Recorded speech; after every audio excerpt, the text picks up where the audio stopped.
Hello students, welcome to Computology Academy. So today we are going to discuss about the disengagement process that has been started on the Pangong Tso Lake in the Ladakh region and their repercussions. Okay, so there are different perceptions on the disengagement process that has been initiated by the Corps Commander level meetings between India and China in the Pangong Tso Lake, Chushul sector and the Ladakh region. So today we will see about the different perceptions that the people are having. So what is the current situation? So the current situation is that the agreement has been reached on February 10th, 2021 to withdraw the troops from the region that is between finger 4 and finger 8. So these are the two limits, that is finger 4 and finger 8. Between these two fingers, that is in the Pangong Tso Lake region,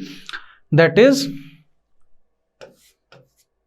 claimed by China and India. So India considers the LAC between this black line. Okay, so this is the line where the LAC exists according to India, but this red line that signifies the claim of China, that where the LAC passes through. So this is the dispute between India and China regarding the LAC, but India has not recognized the LAC since 1959. In 1959 the LAC was demarcated, or the LAC was perceived by China and it was declared unilaterally, but India never acknowledged this LAC since 1959. Okay, and again there is a criticism that India is seizing the territory. So India is seizing the territory to China by withdrawing the troops from this region, but this is not the case. So India is having an army camp here at finger 3, that is Dhan Singh Lamba army camp. That is a post which China was saying that you have to withdraw from that also, but India didn't agree for that.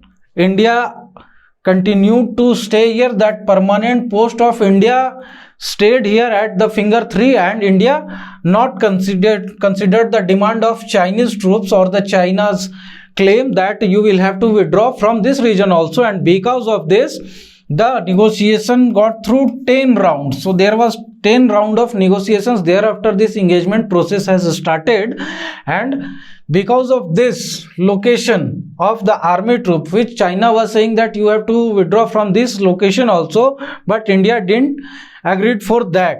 Again there was a criticism that India has created a buffer zone in its territory. So this is the LAC, here it is the Pangong Tso Lake region, and the people also are criticizing the government's action for the disengagement, that India has agreed to create the buffer zone in Indian region. But this is not the case, because since 1959 India has never accepted the LAC or recognized the LAC as a bilateral agreement, but it has been unilaterally created by China. Because of this, whatever the buffer zone is being created, whether it is on the eastern side of the LAC, that is towards the Chinese territory, or whether it is on the western side of the LAC, definitely as India claims the whole Aksai Chin as its own territory, so whether the buffer zone is on the eastern side or the western side of the LAC, it is going to be in the Indian territory itself. So there is no change in the situation what is there since 1959. In 1962 India had agreed that the civil administration will stay alongside with the Chinese administration, but China was saying that we will have to withdraw the troops 20 kilometers away from the LAC towards the Indian territory, but India never recognized the LAC, and because of this India didn't agree to withdraw its troops 20 kilometers away from the LAC, and India continued to patrol till finger 8, as we have seen here. This is the finger 8 region here. And what is the fingers? Fingers are basically the rivulets. Whenever there is a ridge, okay, so suppose this is a ridge. In the hilly regions, due to rugged topography, there are the ridges. So when the water flows in this region, that is the trough region, when the trough region water flows, it erodes and it creates a alluvial fan, which we will see what the alluvial fans are called in the geography classes. And here what happens, when this eroded region forms, it is called as the finger. That is the depressions that is being created because of the erosional processes.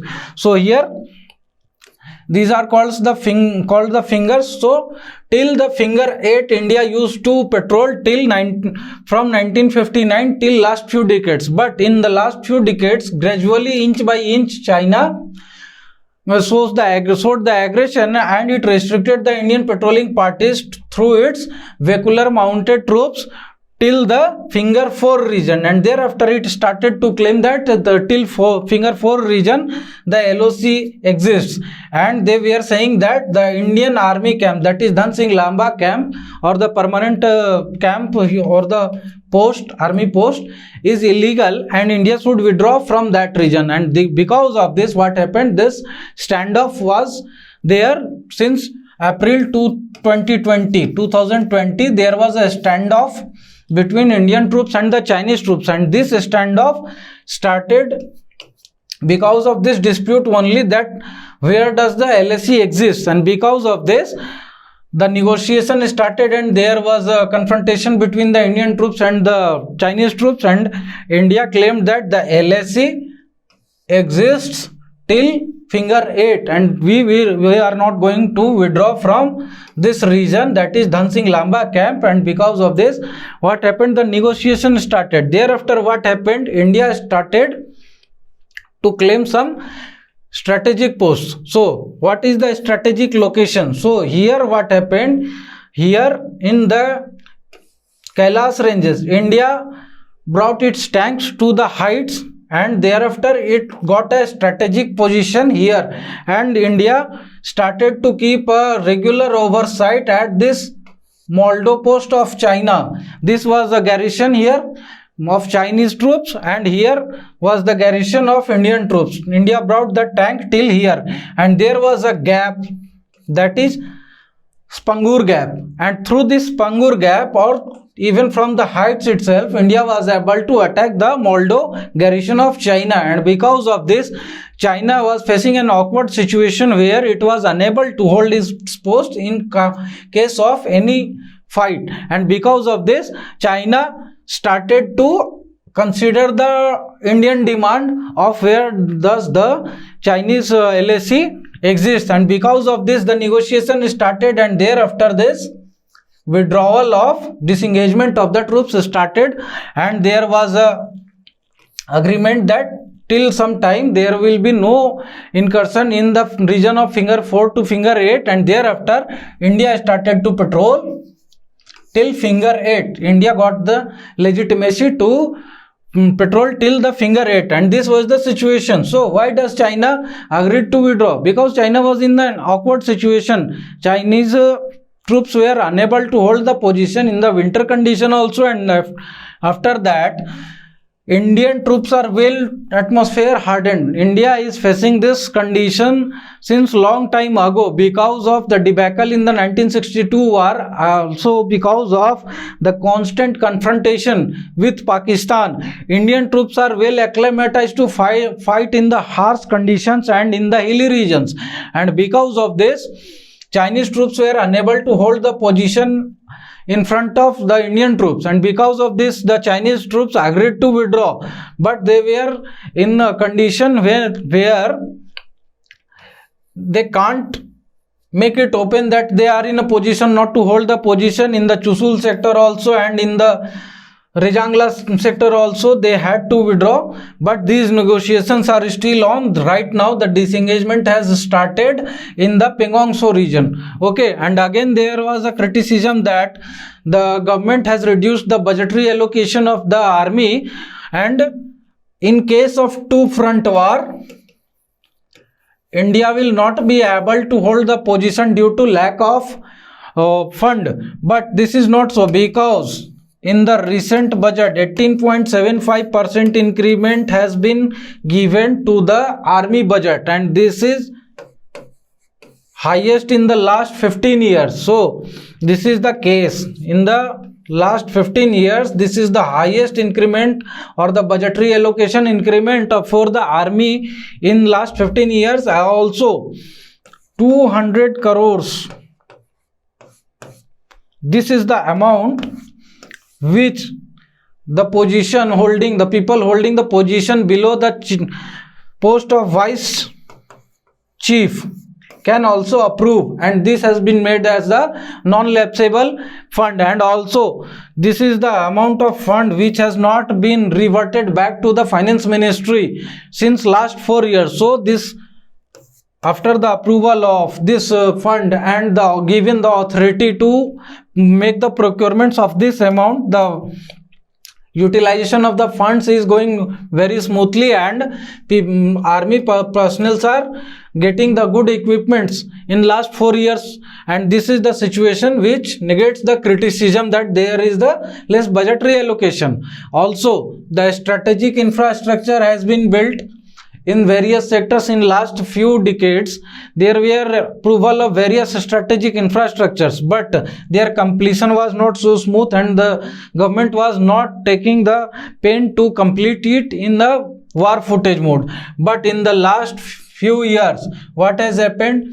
The Daulat Beg Oldie highway, that is, which is starting from Leh, it runs through Debrok, Siok, and thereafter it goes to Daulat Beg Oldie. And this is a highway which is all-weather road, and it is running parallel to the LAC. So this is the LAC, and this is the highway, that is Leh to Daulat Beg Oldie. And this highway runs parallels to the LAC, and also there are various connecting roads in the different sectors, and the bridges and all-weather roads are being constructed till the LOC and different posts. Also the Daulat Beg Oldie itself is a airfield. Thereafter in Chushul there is a airfield. There is a airfield in Neuma. There is a airfield in the Fukuche, and all these airfields are close to LAC, and in case of any armed confrontation, these airfields are able to attack within 15 to 20 minutes. And these infrastructures has been built in the recent past, in last 4 to 5 years. So also these strategic infrastructures are well placed in a position to confront or to give a fitting answer or fitting reply to the Chinese incursions. Also there is a Rohtang tunnel which has been inaugurated recently in the last December. This tunnel reduces the distance between the Kullu Manali to the Leh, so it will help the passage or the transfer of troops as well as their material requirements, or the convoys will be able to move very fast to the Leh Ladakh region, and thereafter they can be transferred to the LAC region. So this is an all-weather tunnel, and the highway is also an all-weather highway, and this reduces the distance to Leh very efficiently. Again, there is a proposed railway line from Bilaspur to Leh, and the DPR, the detailed project report, has already been submitted, and also the work on this railway line has been started.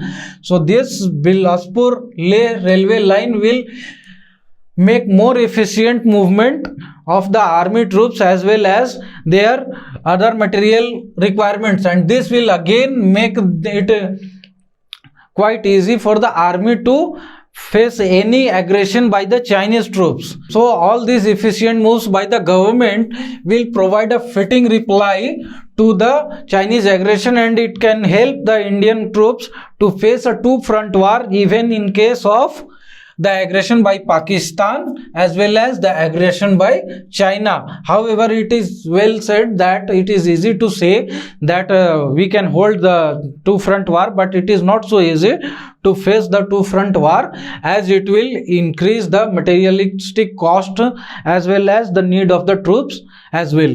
thank you very much and have a nice day. So you can also follow us on Instagram and you can join our Telegram channel. Thank you very much, and do subscribe our channel for further informative videos and press the bell icon to get notified whenever we upload any new video. Thank you very much. Have a nice day.